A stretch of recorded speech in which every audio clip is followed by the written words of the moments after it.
Baik, para mahasiswa sekalian, kita bertemu lagi dalam video pembelajaran.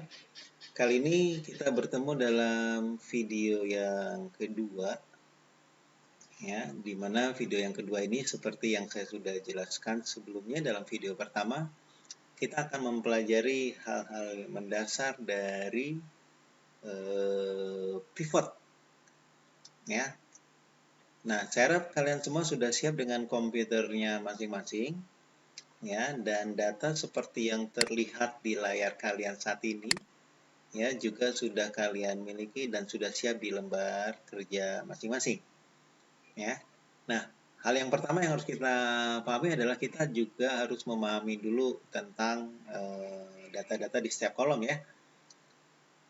Oh ya, mungkin di sini ada beberapa yang tidak sengaja terbold, jadi Anda normalkan aja ya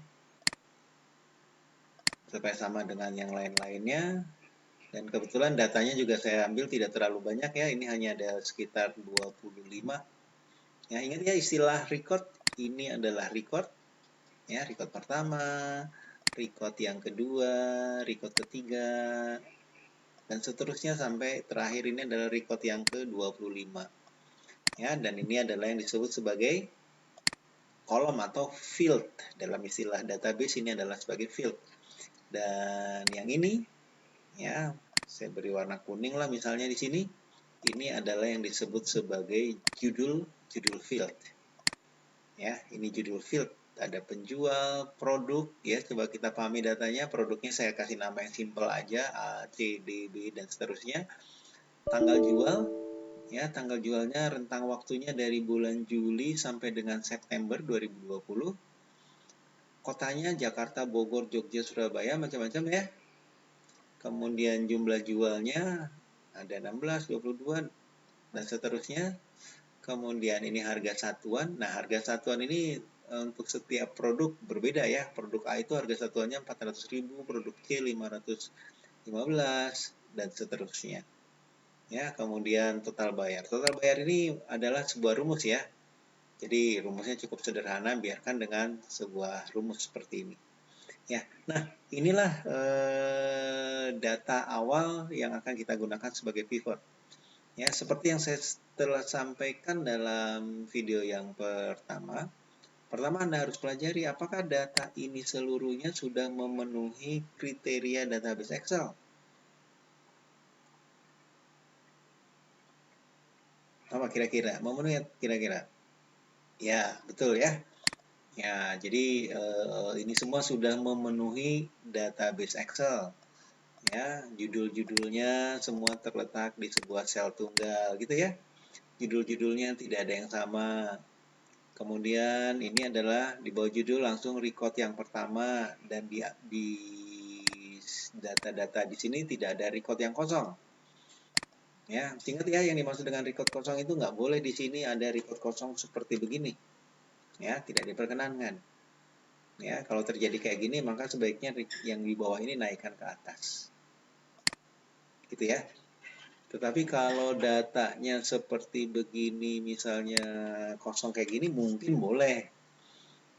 Ya, cuman akibatnya kalau ini jumlah jualnya tidak ada, maka total bayarnya tidak bisa dihitung juga. Ya, oke. Jadi ini adalah data awalnya. Baik, mari kita mempelajari hal yang pertama. Masih ingat apa? Yaitu tentang create pivot. Ya, oke. Nah, untuk create pivot seperti yang saya sampaikan juga, ini adalah kita sudah pelajari di reguler ya. Create pivot itu mudah saja, kita tinggal pilih insert, kemudian kita pilih pivot table. Kalian semua silakan sambil mengikuti ya. Nah, pada saat create pivot, yang pasti kalian lihat di sini ya. Tadi karena kursornya sudah berada di sini, maka Excel bisa mendeteksi secara otomatis bahwa tabelnya adalah dari B4 sampai H29. Ya, kok dia bisa mendeteksi? Karena sebelum saya memberikan perintah pivot, kursornya sudah saya letakkan di sini. Ya, coba saya ulang sekali lagi ya. Ini saya cancel dulu. Ya, perhatikan baik-baik. Ya, kursornya udah saya letakkan di sini nih. Kemudian saya pilih insert, kemudian saya pilih pivot table. Ya. Tentu Anda bertanya, Pak, bagaimana kalau berada di luar ini? Kita coba ya. Oke, sekarang kursornya saya tempatkan di sini. Kemudian saya pilih menu insert lagi dan kemudian kita pilih pivot table. Apa yang terjadi? Ya, table range-nya kosong. Ya, bisa kita teruskan nggak? Bisa saja tentunya ya, tapi agak sedikit membutuhkan langkah-langkah lanjutan, yaitu dengan cara gimana? Kita klik tanda panah merah ini, kemudian kita soroti secara manual kayak begini. Nah, kayak gitu. Ya, tentu saja nanti kalau datanya sampai ribuan, Anda jangan menyorotinya pakai mouse ya. Gunakan keyboard. Gimana caranya? Ya, shift, control, tanda panah ke bawah, dia akan menyoroti sampai ke bawah semuanya. Kemudian shift, control, tanda panah ke kanan, dia akan menyoroti ke kanan. Yaitu cara menyoroti dengan cepat, sehingga kalian lihat hasilnya sama kayak tadi. Betul ya? Nah, jadi daripada kalian nanti harus menyoroti sendiri, maka jangan lupa ya, ini saya cancel lagi. Ya, usahakan ketika memulai pivot, ya, posisi kursor itu berada di area database-nya. Boleh di sini, boleh di sana, pokoknya di dalam area. Jangan di luar area yang kosong kayak sini atau di sini. Mungkin kalau dekat-dekat sini masih bisa dideteksi, tapi kalau terlalu jauh dia tidak bisa deteksi. Oke ya. Jadi usahakan selalu gini ya, insert ya, kursornya dulu ke sana, insert, kemudian pilih pivot table. Sudah terdeteksi secara langsung. Kemudian yang kedua adalah menjawab pertanyaan ini, choose where you want pivot table report to be placed. Ya, kita ingin menempatkan pivot table-nya itu di mana? Di sini ada dua pilihan ya. Kita bisa meletakkan di lembar kerja sini juga di area yang kosong, tapi kita bisa juga memilih new worksheet. Sebagai contoh, saya memilih existing worksheet ya. Saya memilih existing worksheet, kemudian saya tentukan posisinya, ya, saya tentukan posisinya, misalnya saya letakkan di sini di bawah, begini, ya.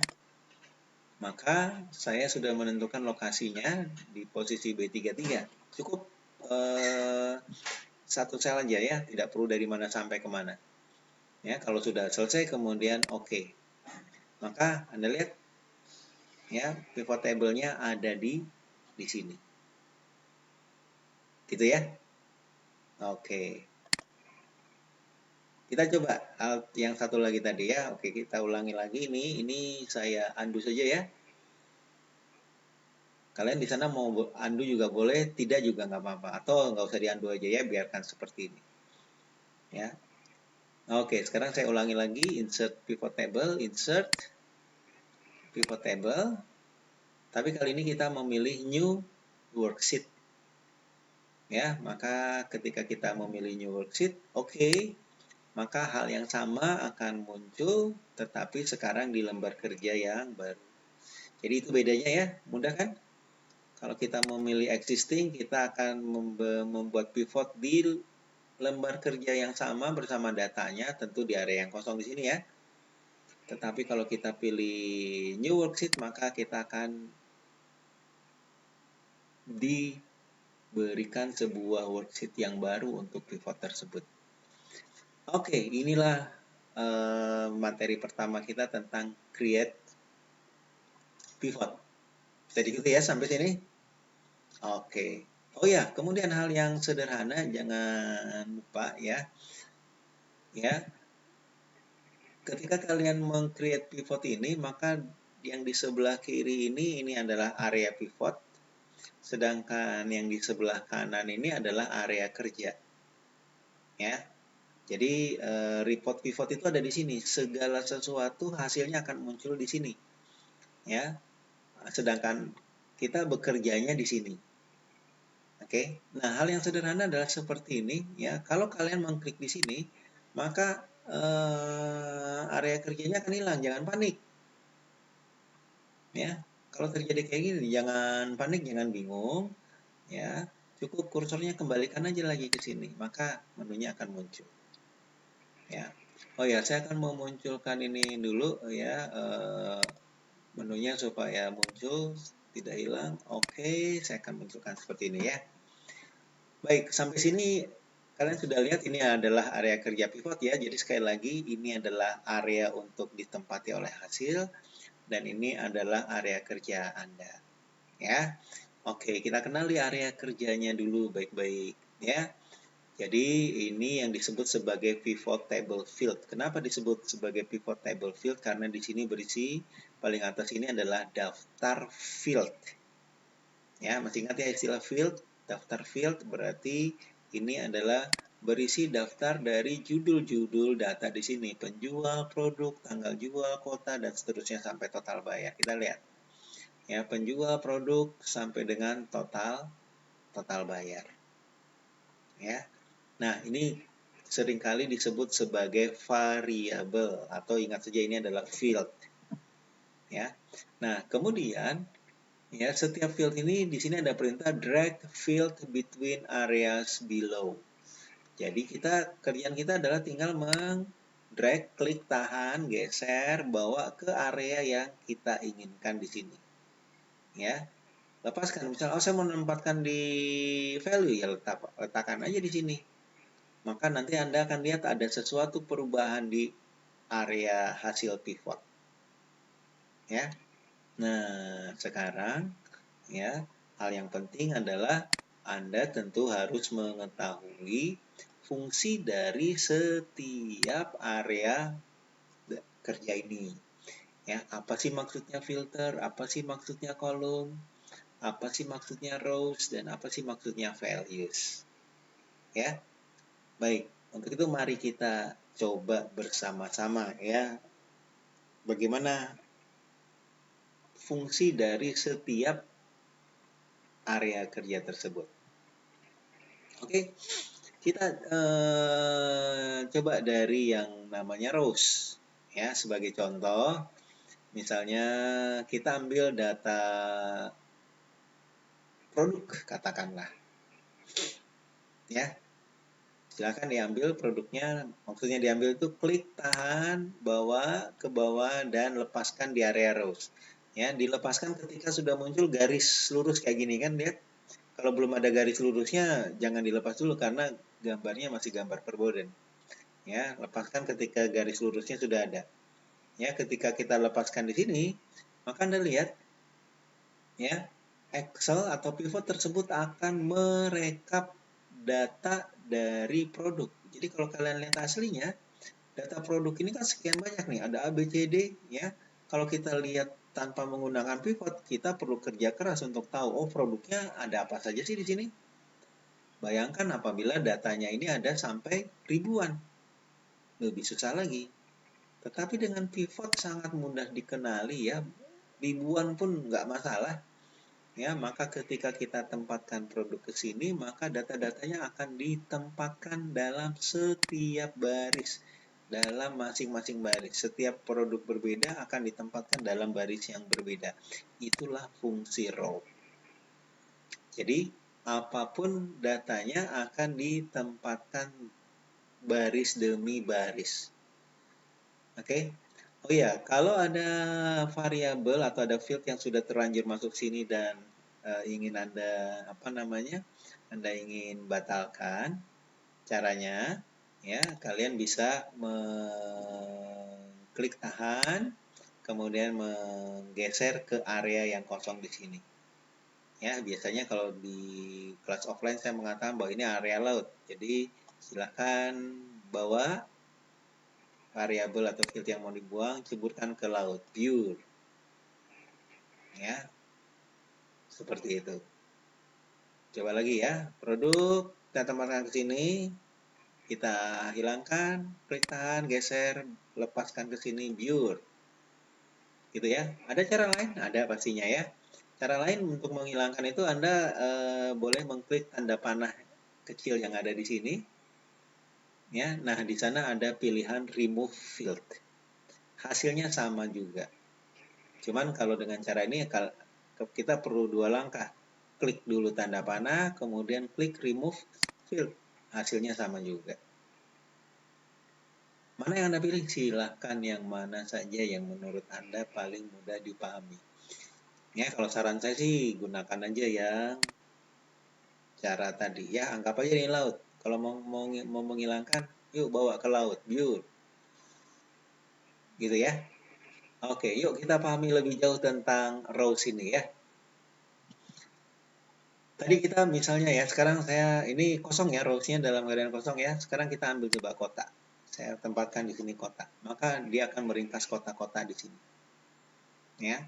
Kemudian, Pak, boleh nggak field yang lain saya tempatkan di bawah ya? Di sini tidak ada batasan. Kalian mau menempatkan seberapa banyak pun silakan saja.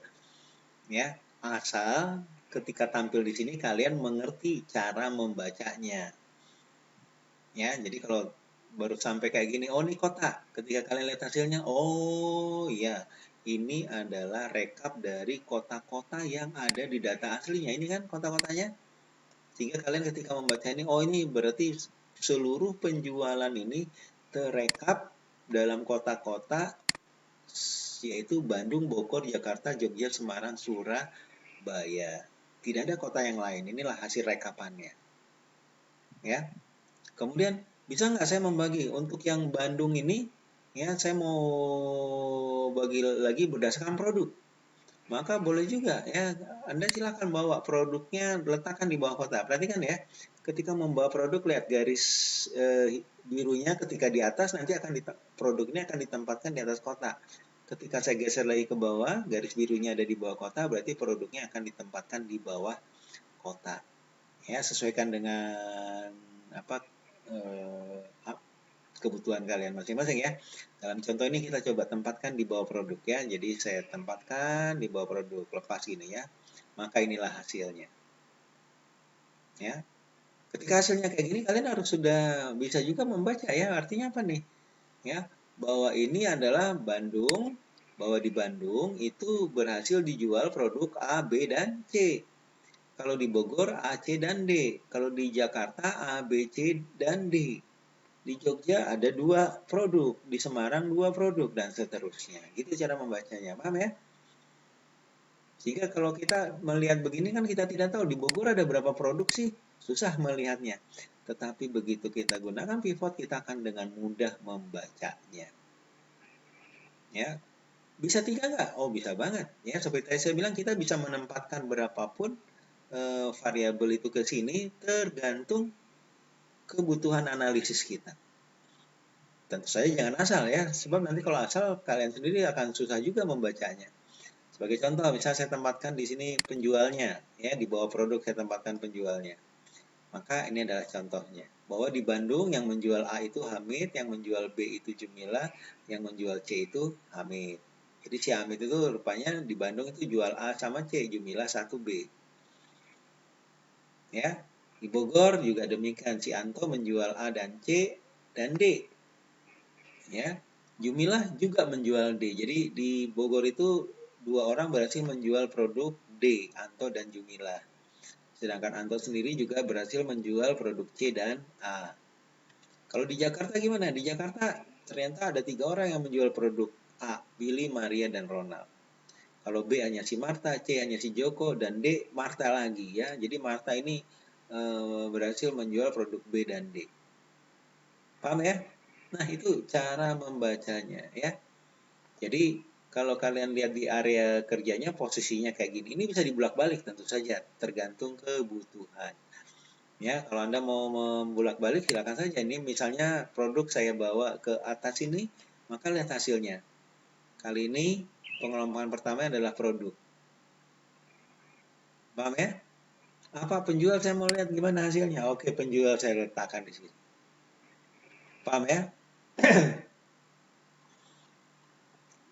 Oke, yuk kita posisikan sama produknya di atas, paling atas, kemudian kotak kedua, dan paling bawah penjual.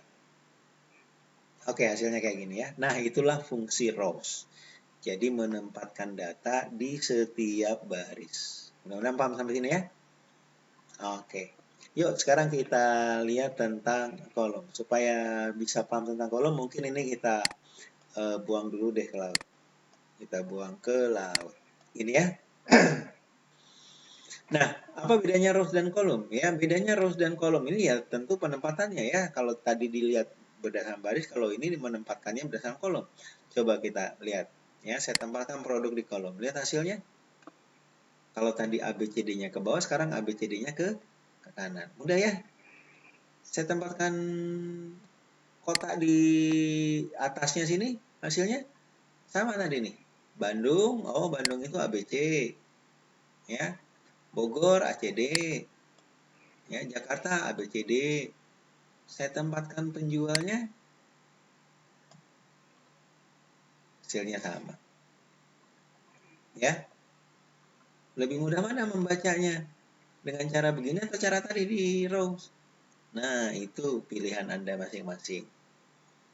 Ya, tentu saja penempatan ini disesuaikan dengan pemahaman Anda. Kalau Anda nggak lebih tidak mengerti melihat ini, ya jangan menampilkan kayak gitu. Tampilkan di rows.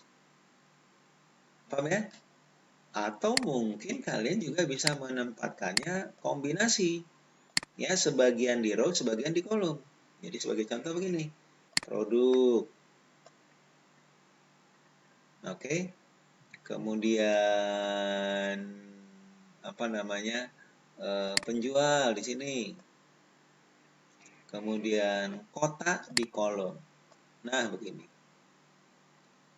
Ya. Sehingga mungkin bisa membacanya lebih mudah. Oke? Ya, mudah-mudahan sampai di sini tentang row dan kolomnya bisa diikuti dengan baik. Ya, jadi row dan kolom ini hanya soal bagaimana data ditempatkan, tidak ada yang lain. Paham ya? Oke, ini kita buang dulu ke laut. Nah, sekarang kita akan memahami tentang values. Ya. Oke, untuk itu kita isikan dulu sebuah variabel ke row supaya ada keterangannya ya. Katakanlah kita menempatkan kota di sini. Ini ya. Kemudian kita ingin tahu ya berapa sih banyaknya produk yang terjual di Kota Bandung, Bogor, Jakarta, Jogja. Ya, maka kita bisa menempatkan produk begini. Ya, oh di Bandung itu terjual sebanyak 3 produk. Di Bogor itu 4, Jakarta itu 6. Ini contohnya. Ya. Paham ya? Jadi values itu akan berisi nilai sesuai dengan rumusnya. Count berarti dia akan menghitung count. Ya. Bisa nggak saya menjumlahkan? Misalnya, oh ini ya produknya saya rubah dulu. Misalnya saya mau menjumlahkan total bayar, ini total bayar. Kita ambil aja total bayar, tempatkan ke sini. Ya. Maka dilihat tadi kalau tadi produk kok bisa count tapi giliran total kok bisa sum? Kenapa bisa begitu? Ya, alasannya adalah, ingat ini baik-baik, ya saya kembalikan lagi sini. Kalau yang Anda ambil di sini adalah data jenis teks, ya, ingat ya data jenis teks, Anda lihat kembali ke datanya, ini adalah teks, ini teks, ini teks, bukan? Kalau ini adalah date, ini number, gitu ya.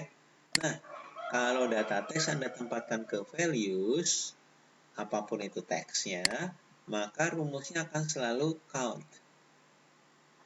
Apa maksudnya count? Count itu dia akan menghitung ya. Bandung ini berapa transaksi? Ya, sebagai contoh begini ya, ini data aslinya ya. Ini data aslinya coba saya urutkan berdasarkan kota. Supaya saya bisa membandingkan ya, kita bisa membandingkan dengan hasil yang diperoleh di pivot. Nah, ini Bandung. Ya. Maka count tadi dia akan menghitung count itu ada berapa kali transaksi. Ada 1, 2, 3. Bogor berapa kali? 1, 2, 3, 4. Jakarta berapa kali? 1, 2, 3, 4, 5, 6. Dan seterusnya. maka hasilnya kayak begini. 3, 4, 6, 3, 4, 5. Itulah count. Dia menghitung banyaknya transaksi. Ya. Jadi mengambil data teks yang manapun, misalnya saya ngambil produk, pasti hasilnya juga sama. 3, 4, 6, 3, 4, 5. Ya. Jelas? Oke, mudah-mudahan bisa diikuti ya. Semoga Anda juga bisa langsung mencontohkan ini dengan mengambil untuk data teks ya. Data teks otomatis count. Terus kalau data number, dia otomatis summary. Data summary. Kayak gini ya. Saya ngambil total bayar. Ingat ya, total bayar tadi adalah number, maka dia otomatis sum. Sum artinya apa? Menjumlahkan. Ya, yang Bandung ini dia jumlahkan, tiga-tiganya ini dia jumlahkan. Ya, hasilnya berapa? Hasilnya ini. Ya, oh ya, tampilan yang di sini supaya kita bisa membaca dengan jelas apakah ini ratusan ribu, jutaan. Ini kita bisa rubah formatnya menggunakan menu number biasa ya. Kayak gini. Maka Bandung itu totalnya 46.640. Dapat dari mana? Ya dari mentotalkan ini. Ini total bayar. Ya. Coba saya buatkan sebuah rumus di sini ya. Coba dengan untuk memvalidasi isinya benar nggak ya? Saya sum total bayar yang Bandung saja. Tutup, enter. 46.640. Hasilnya sama kan? Ya. Jadi kalian bisa bayangkan kalau kalian nggak tahu pivot, kemudian diminta ya berapakah total bayar untuk setiap kota, maka kalian harus melakukan langkah-langkah ini. Diurutkan dulu berdasarkan kota, kemudian pilih satu-satu, kemudian di total Bogor, pilih satu-satu, total lagi, dan seterusnya dan seterusnya. Ya ini kalau kalian tidak tahu sama sekali tentang pivot. Ya sebetulnya ada fitur yang lain yang juga bisa melakukan ini. Paham ya? Jadi Anda bayangkan kalau Anda nggak tahu pivot, datanya ada ribuan. Wah, kerjaan banget untuk mencari kayak seperti ini. Ya, baik, kembali lagi ke sini. Ya, jadi kalau kalian lihat, ya inilah sum. Ya, jadi kalau number itu sum. Kalau tanggal gimana? Ya, coba kita ambil tanggal dan kita tempatkan di sini. Ya, kalau tanggal ternyata dia meng-count. Ya, kalau tanggal ditempatkan di value, dia otomatis meng-count. Paham ya? Oke, terus pertanyaan berikutnya, Pak, bisa nggak kalau dia sum, misalnya ini total bayar, ini sum kan? Oke, terus saya ganti menjadi count, bisa nggak? Bisa. Ya, hasilnya sama nggak nanti dengan yang penjual, yang produk, yang tadi? Hasilnya sama persis. Gimana cara menggantinya? Yuk, bareng-bareng ya. Cara menggantinya mudah saja. Coba kalian lihat di situ ada tanda panah kecil, klik tanda panahnya. Kemudian ada value field setting. Oke. Muncul sebuah kotak dialog seperti ini kan? Nah, kotak dialog ini, ya kalau kalian lihat di sini ada rumus nih banyak ke bawah nih. Gitu kan? Oke, tinggal kita pilih. Oh, saya mau memakai count. Boleh nggak, Pak? Walaupun number tapi saya pakai count. Nggak masalah. Oke. Maka lihat, hasilnya sama persis kan? Itu. Tapi pertanyaan dibalik, Pak, boleh nggak kalau yang teks, ini kan misalnya teks, produk kan? Count. Kemudian saya ganti menjadi sum. Jawabannya adalah tidak. Kenapa? Coba kalian bayangkan, ini produk. Terus kalian mau tambahkan A, B ditambah C ditambah A. Hasilnya apa? Tidak bisa. Ya. Jadi kalau teks tentu saja tidak bisa dikenai fungsi sum ataupun average. Tapi kalau number, count bisa, sum bisa, average bisa. Ya, coba kembali lagi ke sini ya. Tadi kita sudah lihat total bayar ini ya. Saya kembali lagi mengambil total bayar ke sini. Ya, tadi sum sudah, kita cobakan count juga bisa. Nah, average juga bisa ya. Caranya sama persis, value field setting, kemudian pilih average. Oke, maka hasilnya adalah rata-rata. Ya, oke. Bisa nggak Pak? Di sini saya menjumlahkan 2. Ya, coba kita total bayar, kita ambil lagi ke sini. Ya, maka hasilnya adalah sum. Bisa nggak count sekali lagi? Kita ambil lagi satu lagi. Kemudian, ya, sumnya ada 2, tapi salah satu sum kita rubah aja menjadi count. Ya, value field setting saya rubah menjadi count. Oke, maka kalian lihat ya, dengan menggunakan field total bayar kita bisa mendapat rata-rata, dengan menggunakan field total bayar kita bisa mendapatkan jumlah penjualan, jumlah bayar, dengan field total bayar kita bisa mendapatkan berapa banyak transaksi. Ya. Nah, itulah fungsi kotak ya, kotak kerja yang namanya values. Ya, semoga sampai sini bisa diikuti. Ya, kemudian ada satu lagi kotak adalah filter. Apa nih maksudnya filter? Ya, filter itu adalah untuk membatasi ya perhitungan data yang ada di sini. Ya, di sini filternya tidak ada. Artinya apa? Bahwa data-data ini adalah dia akan menghitung untuk seluruh transaksi yang ada. Apa maksudnya seluruh transaksi? Ya, dari keseluruhan data yang ada di sini. Ya, ini maksudnya seluruh transaksi. Ya. Tetapi kalau di filter nanti dia bisa melakukan dia nanti hanya mencari untuk yang produknya A saja. Bisa begitu kalau kita aktifkan filternya. Yang B saja bisa. Bagi contoh begini. Yuk kita lihat sama-sama di sini. Ya, sini adalah kota gitu ya. Kemudian saya mau filter berdasarkan produk. Maka mudah saja produknya tinggal kita masukkan ke sini. Ini produk. Maka perhatikan ketika produknya sudah ada di sini ada juga produk all. Ya. Kemudian kita akan memilih yang A saja. Maka select multiple itemnya kita tandain dulu. Ya, kemudian kita hilangkan centang semuanya, kemudian kita tandain yang A saja. Oke.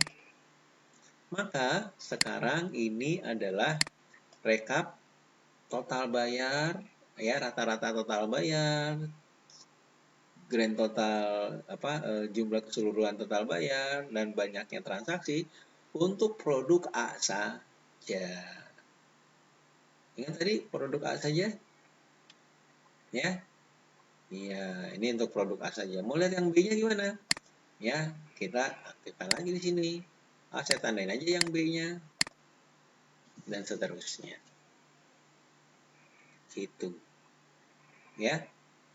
Sehingga kalau Anda diminta, coba untuk masing-masing produk tempatkan di lembar kerja tersendiri. Misalnya ya, kita coba saya hitung, kita buat dulu ini produk A.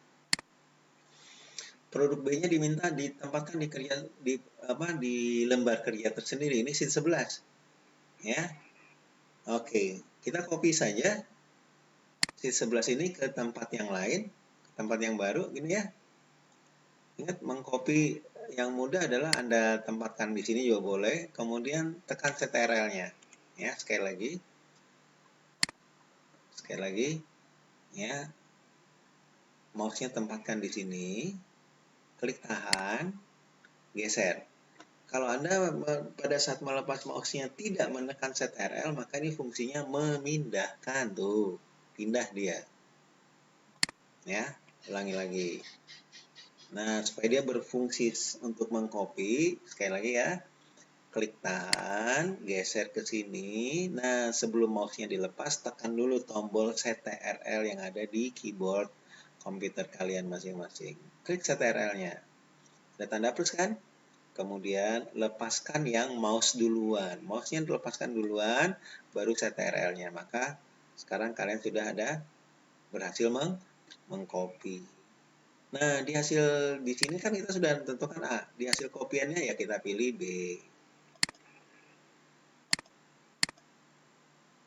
gitu. Maka muncullah ini Bank B. Oke.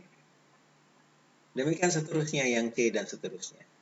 Nah, nanti dalam video yang berikutnya, video yang ketiga, sebetulnya ada sebuah trik yang bisa Anda lakukan ya supaya bisa dengan cepat. Kalau ini kan kita lakukan manual nih satu-satu.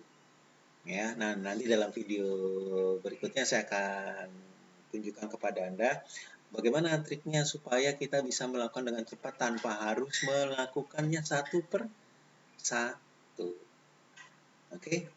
Baik, inilah fungsi dari area kerja yang namanya filter. Ya, mudah-mudahan bisa diikuti sampai sini. Boleh nggak Pak? Area filter ini saya tempatkan dua. Saya tempatkan lagi penjual. Boleh saja hasilnya juga begini. Saya mau melihat yang produk B yang dijual oleh misalnya oleh Anto. Oke. Ya, ternyata di sini kosong. Oh, berarti produk B itu tidak ada yang dijual oleh Anto. Oke, saya tukar. Jangan Anto deh, saya cek ke Joko. Gimana Joko? Oke, Joko juga tidak ada. Gitu ya. Oke, jangan Joko. Ke Maria gimana Maria? Oke. Ya, Maria ada dua. Paham ya sampai di sini? Untuk setiap area kerja ini, ya, jadi kapanpun dibutuhkan Anda sudah tahu harus kemana menempatkannya. Oke, mudah-mudahan sampai sini bisa diikuti ya. Baik, kita kosongkan lagi. Kita buang aja. Ya. Nah, kemudian sekarang kita yang ketiga. Ya, masih ingat materi yang ketiga yang ada di video yang pertama?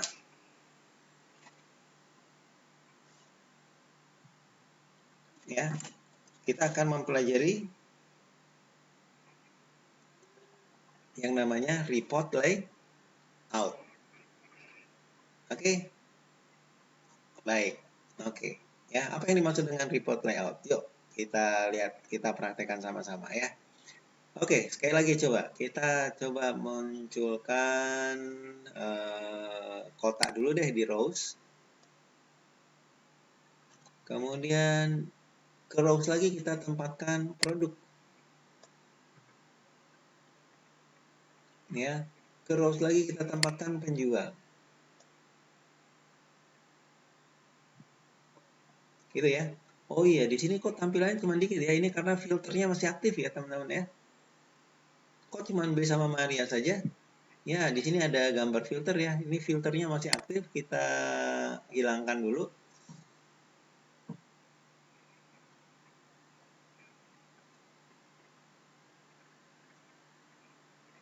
Ya, lihat di sini ada filternya. Kita hilangkan dulu filternya ya. Value filter. Oke.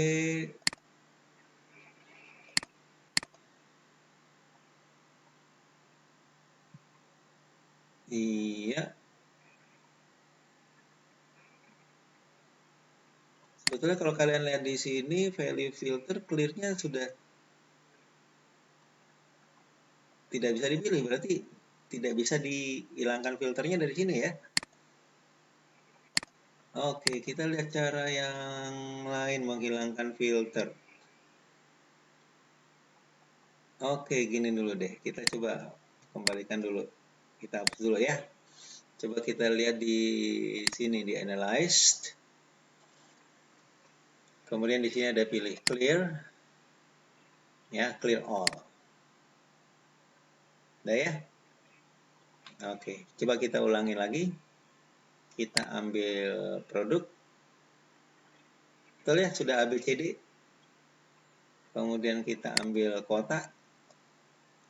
Betul ya, udah lengkap semuanya ya. Jadi ingat tadi kalau ada yang mau filternya mau kita hilangkan, kita bisa mengklik di sini ya, di menu analyze, dan di sini ada pilihan clear. Pilihannya ada clear all, clear filter. Oke. Nah, misalnya kita ambil 3 deh. Satu lagi misalnya penjual. Begini. Ya. Nah, kalau kita mau menempatkan di row seperti ini, tampilannya kayak gini dan susah dibaca. Ya. Nah, sebetulnya ya, Pivot sudah menyiapkan beberapa model laporan. Ya. Nah, untuk itu silakan ini jangan dirubah ya. Biarkan, jangan usah dipindahkan ke kolom, kita akan merubah tampilan ini. Untuk itu silakan pilih menu desain. Sudah pilih menu desain? Oke, kalian lihat di sini ada yang namanya report layout. Ya, report layoutnya silakan dipilih. Nah, ya, dalam keadaan standar, tampilan kayak gini itu yang disebut sebagai compact form. Ini compact form. Ya. Gimana Pak kalau yang show outline form? Ya, show outline kayak begini. Ini outline. Ya, kemudian kita lihat ada satu lagi yang disebut sebagai show in tabular form. Tabular form. Ya. Jadi walaupun semuanya row seperti begini, tapi ditempatkannya ke kanan. Produknya di kolom sendiri, kuotasi sendiri, penjual tersendiri. Gitu ya. Kemudian Anda mungkin melihat, Pak, di sini kok ada Bandung total, Bogor total. Ya, karena subtotal untuk setiap variabel ini akan dibuat secara otomatis. Ya, bagaimana menghilangkannya? Nah, kalau kalian lihat di sini ada subtotal paling kiri ya. Kalian klik, maka kita bisa menghilangkan do not show subtotal. Maka subtotalnya tidak ada. Tapi paling bawah ada grand total. Ya, grand totalnya juga mau dihilangkan. Bisa saja di sini ada grand total of rows and column, maka tidak ada lagi grand totalnya. Sedikit ya sampai sini ya. Oke. Nah, ini adalah model report yang disebut sebagai tabular form. Ya. Jadi dengan tabular form ini semuanya ada di rows tapi ditempatkannya satu-satu ke kanan sehingga lebih mudah dalam membaca. Mudah-mudahan sampai di sini bisa diikuti ya. Jadi kalian tinggal pilih mau menampilkan yang mana. Pak, saya nggak mau pakai tabular form, tapi saya mau menempatkan ininya di kolom saja. Silakan saja. Ya. Yang penting adalah bahwa Anda mengerti tampilan yang muncul di sini.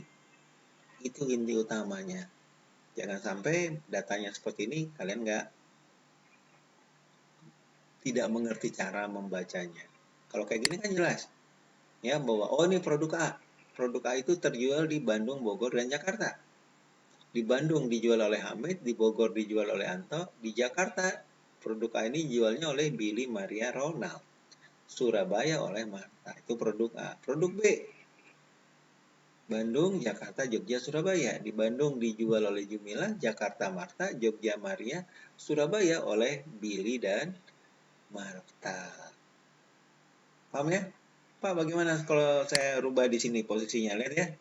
Lihat. Ini kotanya saya jadikan pertama, maka ini juga berganti. Oke. Nah, inilah yang dimaksud dengan report layout. Sehingga nanti tentang values-nya mau diisi begini ya nggak masalah ya. Jadi Anda bisa lihat. Ya, jadi ketika membaca begini, ya Anda harus paham apa nih maksudnya dengan membaca kayak gini.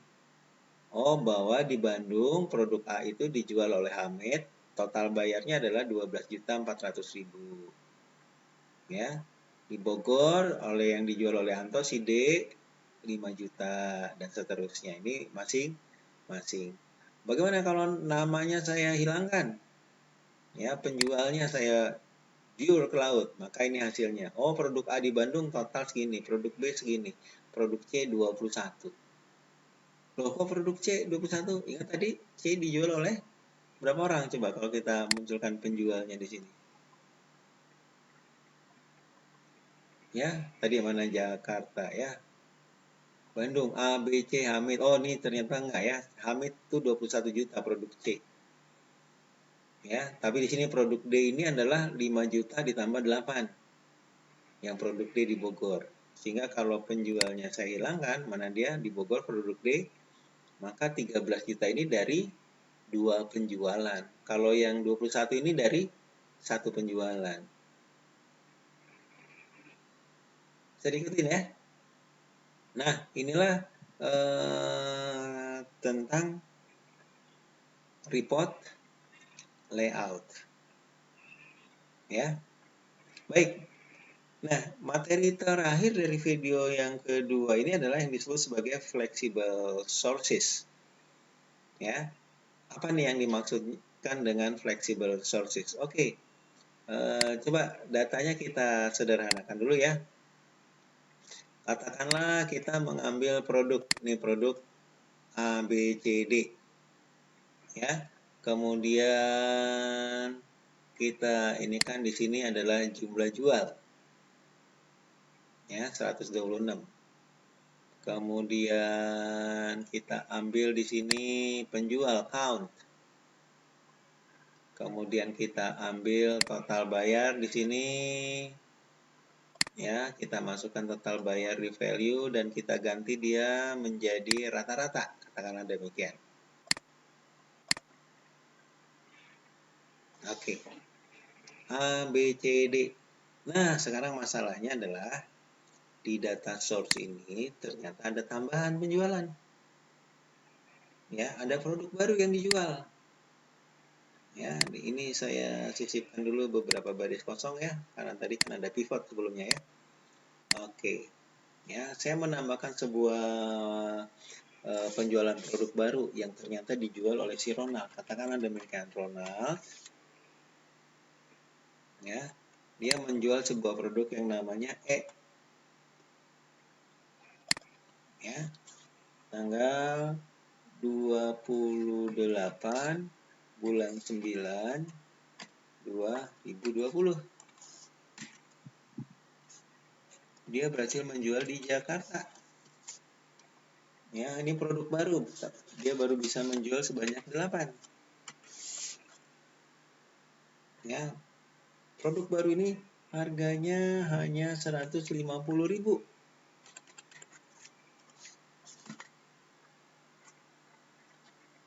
Ya. Jadi ini yang barunya saya beri warna ya. Saya beri warna kuning supaya Anda tahu. Oke, satu lagi yuk kita tambahin ya. Misalnya satu lagi si Hamid. Ya, dia menjual produk baru yang namanya F. Ya. Tanggal 29 bulan 9 2020. Dan ini dia jual di Surabaya. Dan dia berhasil menjual sebanyak 12. Harganya 250.000. Gitu. Ya, jadi ada dua produk baru nih, A dan E dan F. Nah, ketika produk baru ini bertambah di sini, coba perhatikan di sini. Ya. Apakah datanya berubah?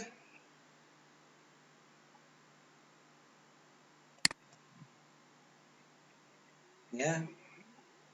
Oh, sorry ya, ini supaya kita sesuaikan dengan perubahan ini, yang kita ambil adalah produk ya, bukan kota ya. Ini saya ganti dulu, ini kita ganti dengan produk. Gini. Nah, perhatikan nih produknya masih terfilter ya. Oke, kita analyze dulu, kita clear dulu, clear all. Oke, kita ulangi lagi ya. Kita ambil produk ABCD, kemudian kita ambil jumlah jual di sini, dapat. Kita ambil apa namanya tadi, misalnya count, pakai penjual aja ya, jangan produk lagi. Kemudian kita ambil total bayar tadi gini ya. Kemudian ini di rata-ratakan. average. Oke. Ya, supaya terbaca ribuannya ini kita gunakan koma. Begitu. Nah, di sini kok hanya A, B, C, D, padahal tadi ada E dan F. Kok belum masuk? Ya, kenapa? Karena di pivot, data baru tidak otomatis bisa langsung masuk dalam pivot. Harus diapain? Ya, kalau kalian lihat di sini kita harus merefresh. Ya, coba saya klik refresh.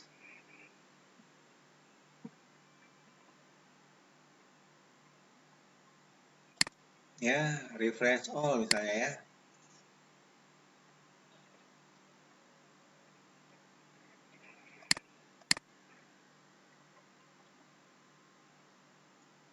Kita cek refresh all. Oke. E dan F, kita coba kembali lagi ke sini. Ya, analyze. Sekali lagi ya, coba refresh all. Kita memastikan apakah bisa masuk atau tidak. Oke, belum masuk juga. Coba kita, caranya begini, kita keluarkan dulu produknya, kemudian kita ambil lagi produk kita masukkan. Ya, masih belum masuk juga. Ya kan? Nah, sekarang kita lihat supaya, oh ya, kenapa dia tidak masuk juga? Ya, kok DF-nya setelah di-refresh kita nggak masuk juga? Karena areanya harus kita rubah. Ingat tadi waktu kita memilih database kan hanya dari sini ke atas, bukan? Ini tidak tersoroti. Gitu kan?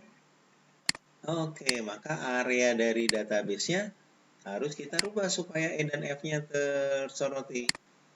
Ya, maka kita pilih change data source. Jadi sekali lagi ya, kita sudah, sekali lagi saya ulang ya, kita sudah memasukkan E dan F. Ya, kemudian di pivotnya kita sudah menggunakan refresh. Ya, tapi kenapa tidak otomatis masuk? Karena area database-nya masih menyoroti sampai di sini. Kita ganti dulu ya dengan memilih analyze, kemudian change data source. Change data source, itu kan lihat. Maka sekarang kita soroti ke bawah tambahannya 2 begini. Oke. Maka sekarang sudah masuk E dan F. Saya diikuti ya semuanya?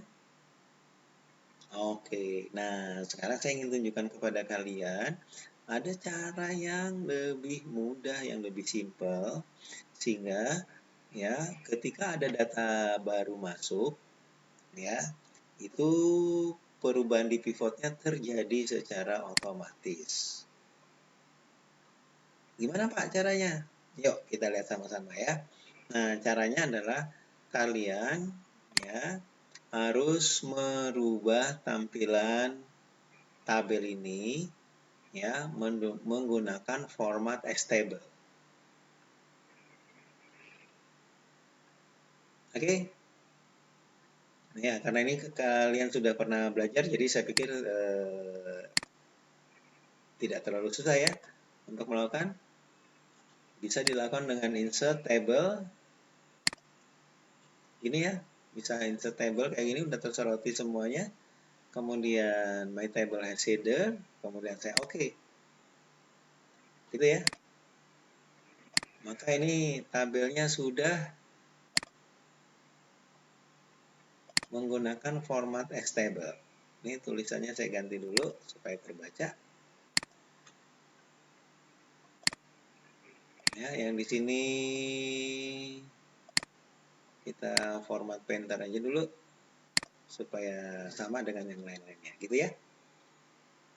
Oke, yuk sekarang kita cek ya. Di sini A, B, C, D, E dan F. Kita tambah deh satu data aja ya sebagai latihan di sini untuk membuktikan apakah dia masuk atau tidak. Ya. Satu aja ya. Coba kita isikan Joko. Katakanlah produk yang baru adalah G. Produknya G. Ya, terjual tanggal 30 bulan 9. Ya, terjual di mana? Di Bandung. Sebanyak berapa? Sebanyak 17. Ya. Produk baru ini harganya 325.000. Gitu. Ya, datanya sudah masuk. Ya, kemudian kita lihat di sini. Ya. Coba kita analyze dan kita cukup melakukan refresh data saja. Maka key-nya sudah otomatis masuk. Ya, jadi demikian seterusnya nih. Jadi kita tidak perlu melakukan apa tadi? Tidak perlu melakukan yang namanya change data source. Gitu ya. Oke.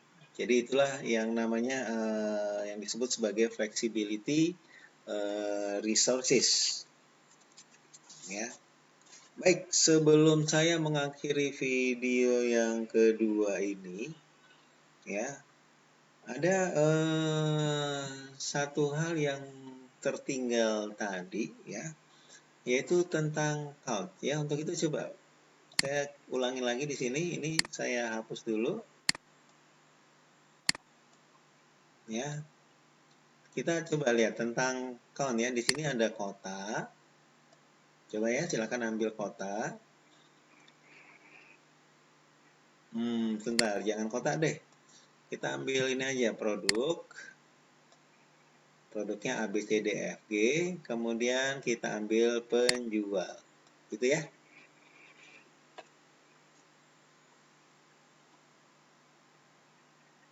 Kemudian kita ambil berapa totalnya.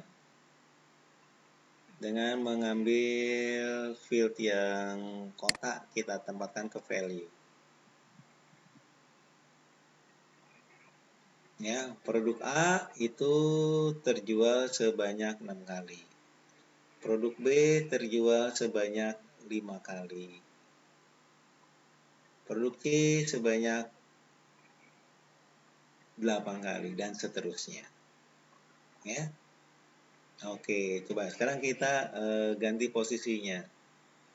Ya, ini kota kita masukkan lagi ke sini, tambahan ada kota. Penjualnya kita hilangkan dulu deh kayak gini. Oke.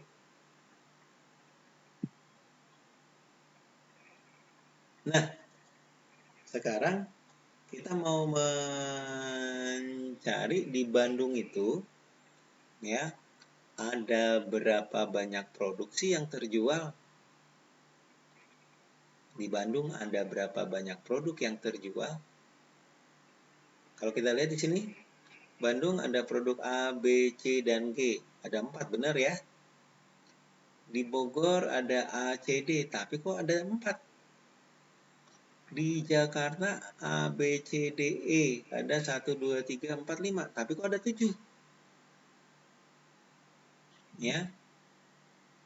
Nah, kenapa di sini 4, di sini 7? Karena yang dihitung adalah banyaknya ya produk itu terjual di kota Jakarta. A itu terjual 3 kali. Ya, kalau kita lihat, kalau kita masukkan penjualnya ke sini, maka kalian bisa lihat coba di sini tadi Jakarta. Mana dia Jakarta? Nah, ini dia Jakarta kan. Produk A itu dijual oleh Billy, Maria, sama Ronald. Ya, B sama Marta, Joko, Marta, Ronald. Oke. Coba penjualnya saya ambil lagi. Ya. Nah, sekarang yang kita minta adalah bagaimana caranya supaya yang muncul di sini adalah betul-betul kalau ini ada 3 ya berarti jawabannya 3. Kenapa? Karena kita mau mencari ya, jenis produk, ya, berapa banyak jenis produk terjual di Kota Bandung? Maka jawabannya sini 4. Berapa banyak jenis produk terjual di Bogor? Ada 3 dan seterusnya. Oke? Nah, yang harus kita lakukan adalah seperti ini ya. Kita harus melakukan sesuatu dulu ketika kita memulai pembuatan pivot. Oke, untuk itu kita mulai lagi dari sini ya. Oke, ini awal ya. Gimana masih kan membuat pivot? Insert, pivot table, ya. Ini oke, sudah betul. New worksheet. Nah, yang harus kalian tambahkan adalah yang ini nih. Add this data to the data model. Buat apa, Pak? Ya, sementara ditandai. Nanti saya jelaskan di tampilan berikutnya. Kita klik tanda ini, kemudian kita klik OK. Oke, dia akan berproses agak sedikit lama dari biasanya. Oke, sudah berhasil seperti ini ya. Oke, sekarang kita lakukan lagi. Mungkin tampilannya agak berbeda sedikit ya. Coba lihat. Oke, kita ambil tadi produk, ya, dan kota ya, kota sama produk gini ya, gitu. Kemudian kita mau menghitung berapa banyak produk di Kota Bandung. Ya, seharusnya jawabannya sesuai dengan ini. A, B, C, G. Oh, ada 4 di Bandung. Di Bogor A, C, D. Oh, berarti 3. Di Jakarta A, B, C, D, E ada 1, 2, 3, 4, 5. Oke? Baik. Nah, caranya gimana? Oke ya. Sama kayak tadi kita harus menggunakan count di sini. Kita masukkan penjual ke value sini. Jawabannya masih salah ya. Yang di sini. Oke. Kenapa bisa salah? Karena tadi ya, kayak yang di Jakarta A ini dijual oleh 3 orang. Maka si pivot masih menghitung 3. Padahal harusnya dihitungnya sekali aja. Kenapa? Karena kita mau mencari ya banyaknya jenis produk yang terjual di Jakarta. Ya, bukan berapa kali A ini terjual. Tapi produk apa saja sih yang terjual di Jakarta? Yaitu ada A, B, C, D, dan E. Jadi jawabannya harus 5. Nah, yang harus kita ganti adalah count-nya ini. Ya, kita ganti dengan apa? Yuk, sama-sama kita lakukan ya. Oke, semuanya sudah? Yuk, mari kita sama-sama kita klik tanda panah di sini. Ya, kemudian value field setting. Gitu. Oke, coba lihat terus gerakan ini ke bawah. Maka di sini ada distinguish count. Coba ya, lihat ya. Distinguish count itu artinya apa? Bahwa pivot ya akan menghitung 1 kali kalau ada beberapa jenis produk yang muncul. Jadi kayak ini A dijual oleh 3 orang, maka si pivot akan menghitung sekali aja. Si D ini dijual oleh 2 penjual, 2 sales. Nanti oleh si pivot dihitung sekali aja ya dengan menggunakan distinct count. Oke, saya klik oke. Nah, sekarang jawabannya sudah benar. Ya. Di Bandung ada 3. Ya, di Bogor ada 2. Ya, distinct. Coba supaya lebih jelasnya kita masukkan penjualnya biar kelihatan.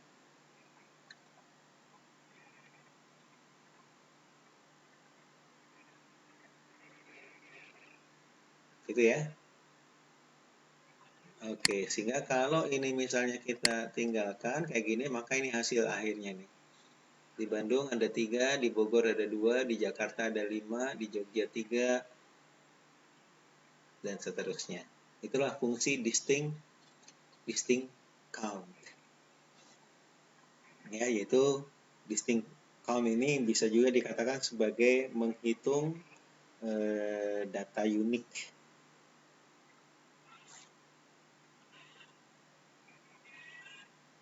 Oke, baik. Ya, inilah akhir dari pelajaran kita pada video yang kedua. Ya, semoga kalian semua bisa mengikuti dengan baik. Jangan lupa ya diulang kalau misalnya ada yang salah. Dan kalau ada pertanyaan silahkan sampaikan melalui grup Telegram yang sudah kita miliki bersama. Oke, para mahasiswa sekalian, sampai di sini video kita yang kedua. Good luck, selamat belajar. Semoga sukses. Bye-bye.